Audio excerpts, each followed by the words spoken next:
Καλησπέρα σας. Λίγο πριν φύγει το καλοκαίρι, έμελε να ζήσουμε μια σπουδαία βραδιά πολιτισμού. Μια βραδιά με ποίηση και μουσική. Θα ήθελα ολόψυχα να σας ευχαριστήσω για τη σημερινή σας παρουσία που κατακλείσατε το Κηποθέατρο και έτσι δικαιώσατε την πρωτοβουλία μας για τη σημερινή διοργάνωση, για τη σημερινή παράσταση. Θα ήθελα να ευχαριστήσω τον αγαπημένο όλων μας, το σπουδαίο ηθοποιό Λευκαδίτη Ηλία Λογοφέτη,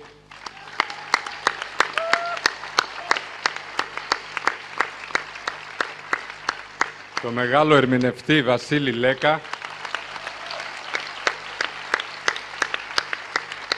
τις εξαιρετικές Μαρία Ζαχαρή, Λουκία Κατοπόδη και τον Γιώργο Σάλταρη και φυσικά τον Σπύρο Γλένη και τον Αποστόλη Καγκελάρη που είναι υπεύθυνος για όλα αυτά. Νομίζω ήταν μια βραδιά που θα παραμείνει χαραγμένη στις μνήμες μας για αρκετό καιρό και σας ευχαριστούμε. Να είστε όλοι καλά.